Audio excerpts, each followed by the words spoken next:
तो आज हम ऊतक टिश्यू के बारे में थोड़ा जनरल देखेंगे। सामान्य रूप से ऊतक क्या होता है? टिश्यू नाम तो खूब सुना है। तो मुख्यतः कोशिकाओं का समूह, एक से अधिक कोशिकाएं आसपास जब व्यवस्थित हों और सामूहिक रूप से 1, 10, 20, 50 जितनी भी कोशिका किसी एक काम को करें, तो ऐसा समूह क्या कहलाएगा? ऊतक या टिश्यू। तो ये बहुत मुख्य शब्द है, इनके विभिन्न कार्य संरचनाएं आगे हम पढ़ेंगे। तो ऊतक बॉटनिस्ट के हिसाब से अगर हम देखें, उनकी प्रकृति के आधार पर दो तरह से बांटा गया है, दो प्रकार के हैं।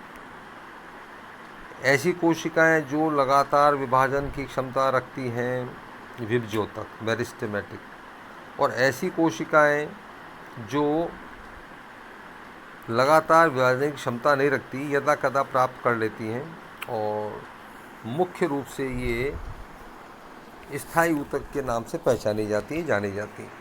तो दो प्रकार के हो गए, मेरिस्टेमेटिक, परमानेंट। अंतर देखिए, विभजोतक कोशिकाएं आकार में छोटी, जीवित, लगातार विभाजन करने वाली, आकार में गोल,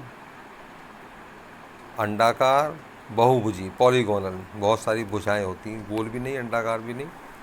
इनमें सघन जीव द्रव्य है, प्रोटोप्लास्ट बहुत गाढ़ा होता है, और एक बड़ा केंद्रक उपस्थित होता है।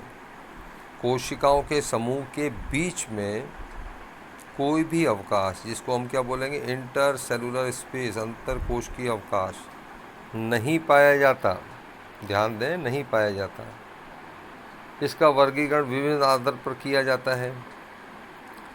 ये कोशिकाएं मुख्यतः पादप के वृद्धि वाले शीर्ष भाग में, जड़ के आगे या तने के आगे, शाखाओं के आगे, कह सकते हैं मूल शीर्ष और प्ररोह शीर्ष पर ये कोशिकाएं उपस्थित हैं। वो विभाजन करती रहती हैं और ये पौधा आगे वृद्धि दोनों दिशाओं में करता रहता है। यही कोशिकाएं आगे बढ़ जाती हैं, पीछे की तरफ जो नई कोशिकाएं बनी वो विभिन्न कार्यों के लिए स्थायी होने लगती हैं। तो अब दूसरे प्रकार का ऊतक है स्थायी ऊतक, परमानेंट टिश्यू।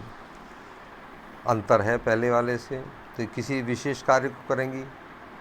इनमें विभाजन की क्षमता नहीं होती, यदा कदा किन्हीं घटनाओं में विभाजन की क्षमता प्राप्त हो जाती है, लेकिन वो न के बराबर है, विशेष परिस्थिति में होता है।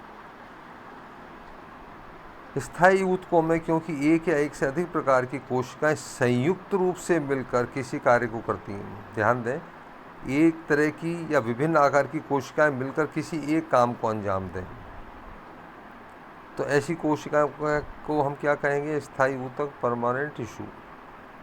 तो समानता अथवा असमानता के आधार पर इनको हम 3 श्रेणियों में बांट सकते हैं। पहला सरल, दूसरा जटिल, तीसरा विशिष्ट। सरल ऊतक यानी सिंपल टिश्यू, जटिल ऊतक कॉम्प्लेक्स टिश्यू, और तीसरा है विशिष्ट प्रकार के ऊतक की स्पेशल टिश्यू। तो ध्यान दें, सरल ऊतक नाम से है बिल्कुल सिंपलेस्ट फॉर्म,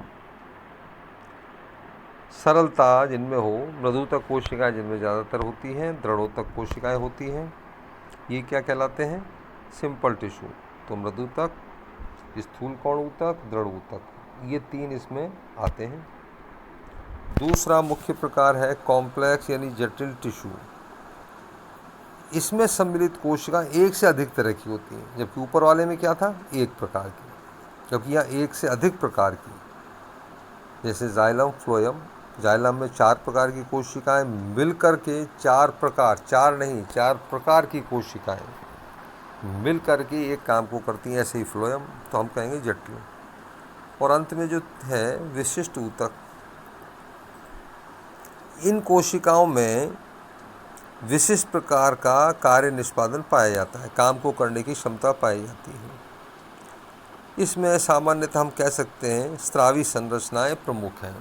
जैसे संतरे के अंदर छिलका है, उसको दबाते हैं तो उससे ग्रंथियां हैं ये, जिनसे विभिन्न प्रकार के दूध जैसा द्रव्य या और कोई एसेंशियल ऑयल, ये सारी चीज़ें प्राप्त की जाती हैं।